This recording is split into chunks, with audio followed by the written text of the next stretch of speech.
It's the second full week of February 2013, week 2 video recap. On Wednesday, February the 6th, I headed out to the track with my mom who was visiting.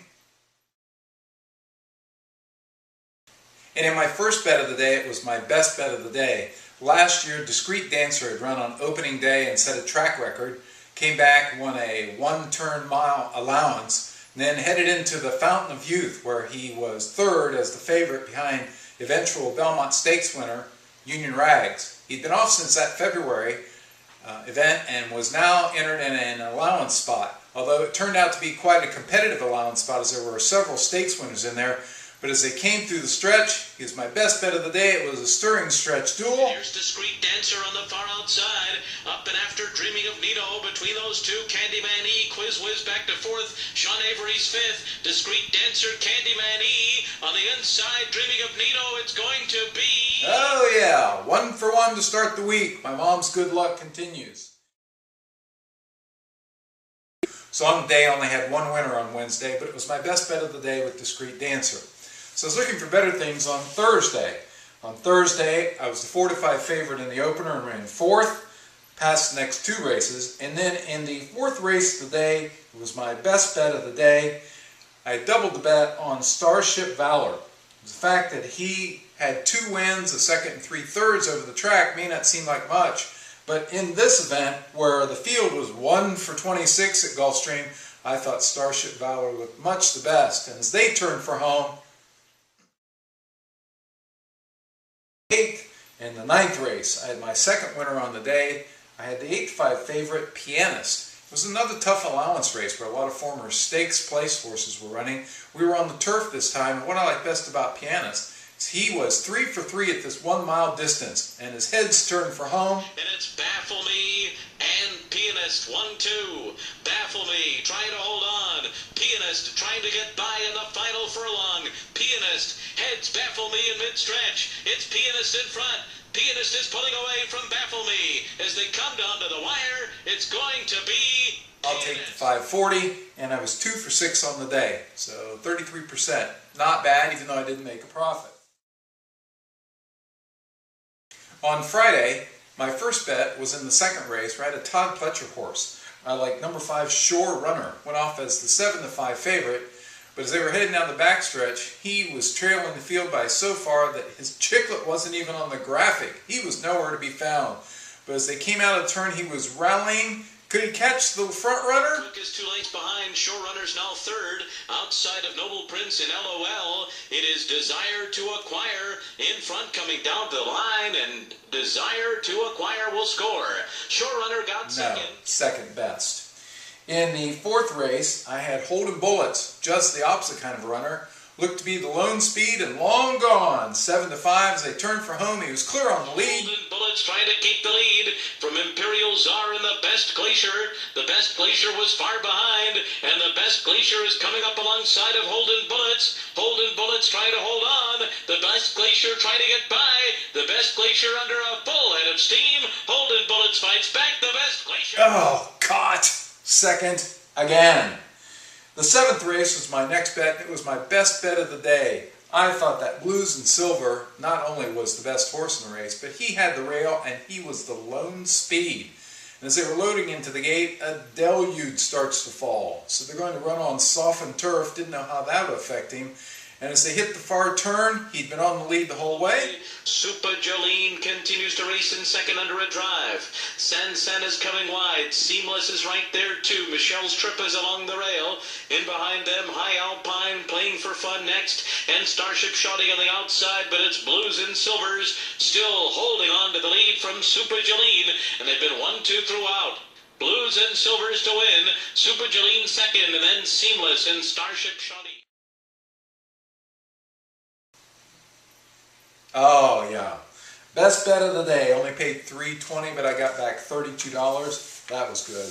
My last 2 races, I went off at 3-1 and 9-2, and I was 4th in both. So I hit my best bet of the day, but I was only 1 for 5.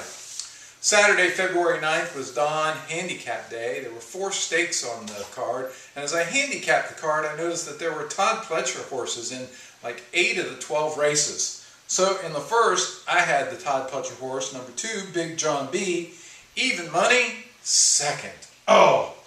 In the second race, it was not a Todd Pletcher horse. I ran 4th at 4-1. In the 5th race, I like number 4, Park City, another Todd Pletcher horse.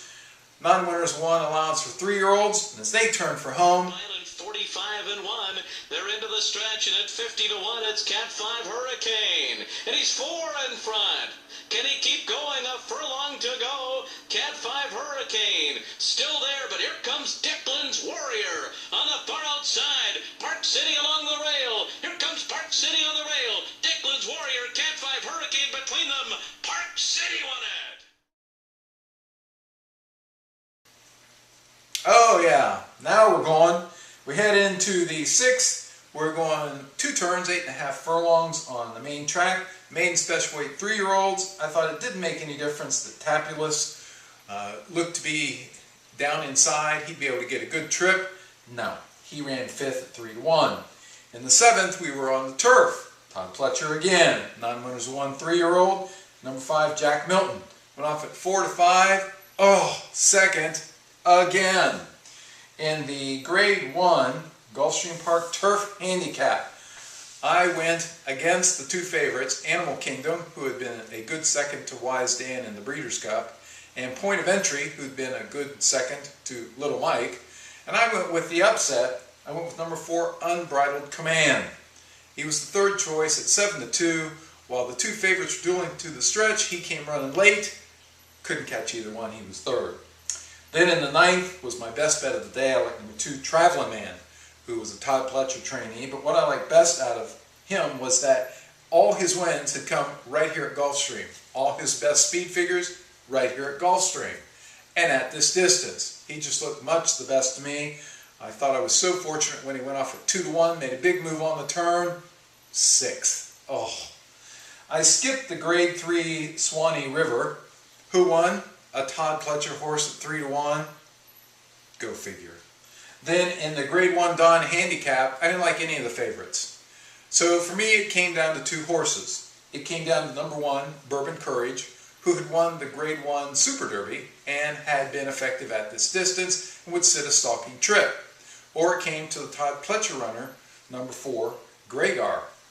Gradar had been out 3 times, missed in a sprint debut, won in his next out, sprint maiden. Then he won a non-winners one allowance going a 1-turn mile. So today he was stepping up to stakes company. Today he was stretching out to 2 turns and 9 furlongs.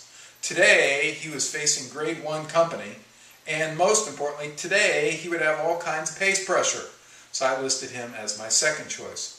Bourbon Courage came running late, just like I thought he would. 2nd, behind the wire-to-wire winner, Gradar. The 2 Todd Pletcher horses I don't bet, won at 3-1 on the turf, and now Gradar at 5-1.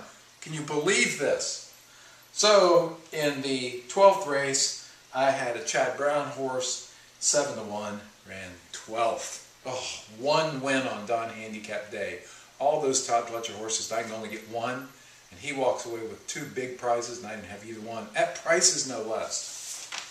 Sunday, February the 10th, went out to the track with my mom and with Kim. We had a great family day out there. In the 3rd at Gulfstream was my first bet locally. I had Sabuli, the 3-1 2nd choice, coming up the rail. Commander drops back inside. It's Sabuli 2nd. It's left to Kid and Run by a length and a half. Sabuli was 2nd. Then came 2nd. Oh, again. In the 3rd was my co-best bet of the day, rather the 4th. We were going 7 furlongs, non-winners won, 3-year-olds. I liked Flashy Gray.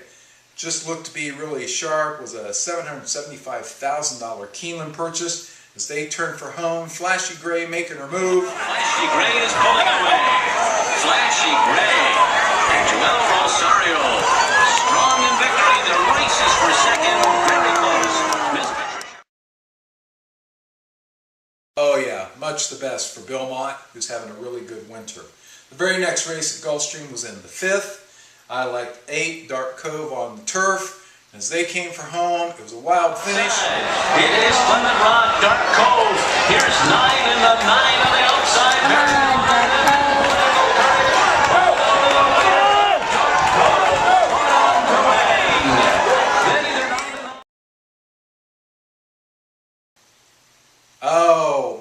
second win. 2 for 3 at Gulfstream. We're having a good day. Missed at Tampa, missed at Gulfstream. Santa Anita, my best bet of the day out there, and was also Brad Free's best of the day. Cabo Chico looked to be long gone. Instead, he was dueled to the far turn by an 11-to-1 horse. Okay, he'll pull away. No. He stops. The 11-to-1 horse gets nipped at the wire. Wow, go figure. Missed at Gulfstream again. Missed at the Fairgrounds at 2-to-1. Gulfstream was 4th at 2-to-1 in the 8th. The 6th at Fairgrounds, I went against the 2-to-5 favorite. My horse making a move on the turn, broke down, didn't finish the race. Santa Anita, I said this horse either goes wire to wire on the front end from the rail post, or he gets the far turn and gets inhaled by the rest of the field because he's dropping from 20,000 to 10,000. What happens? That's an easy pace. The field runs right by him, he staggers home just like I had predicted. Then in the 10th at Tampa, I like number 9, Magic Charm. Oh, finally a winner. And right away, we're going out to Santa Anita. We're going down the hill. Maiden special weight 3-year-olds. The entire field, one horse, had one race down the hill. And as I wrote, you can't overlook the importance of experience down the hill. That horse was my pick. I doubled the money on Oceans of Money. They strung out over a lot of ground as they come down the hill, and Oceans of Money is the leader. Oceans of Money travelling comfortably on the lead. Volano chases from second. A gap of 3 back to Paris Affair. Inside of that comes Charm Catcher in the pink colours.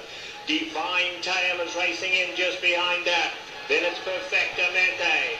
They are coming to the top of the lane now and going on with the lead as Oceans of Money opens up on them now. Oceans of Money well clear. Charm Catcher is chasing from second, but it's Oceans of Money well on the way to a very, very impressive win here. Oceans of Money going to win it by 4-5 in the end. Charm Catcher's running on game. 2 in a row. Now I'm on a roll. Gulfstream. I went with an upset pick in the Grade 3 Hurricane Birdie. Applauding, who looked to be close to the lead. Never even close. 9th at 6-to-1. But then I had 4 solid bets to close the day out. At the Fairgrounds, Magic Moon was 1-2. Oh, second. Can you believe that? That's okay. Went right out to the rail where my co-best bet at Gulfstream, Kirksey 80, 63% with horses running for less than a $40,000 tag. I like number 11, May Ruler, sent off at 3-to-5. Surged to the lead in mid-stretch, and then... Oh my God, he's going to win! Oh, second again. So we left to go out to dinner. When we got home, I watched my last 2 races on the internet. At the Fairgrounds, they were off the turf, which is good for me because my best bet of the day was if it came off the turn. I thought number 12, Taban, easily the best on the dirt. As they turned for home, he opened up and was home free. It's Tyban. Tyban in front under Leandro Gonsalves. They're deep in the final furlong and a half, and confident is Leandro. Tyban in front. Leads by 2.5 to Grand Traverse. Ghost is clear. Coming with that late run. Tyban's in front. 50 yards to go. Ghost is clear is charging. It's Tyban. It's Ghost is clear. Getting up. Ghost is clear. Caught again. I'm second. And then in the last race of the day, the last of the weekend, they went down the hill. I went with a bit of a price, number 1 by Rama, no better than 3rd. So it's a bit of a disappointing week. I loved having my mom here. It's great to be out on the track with my mom and Kim. And we'll look forward to get back on the winning track next weekend in week 3 of February as we start to get closer and closer to the Florida Derby.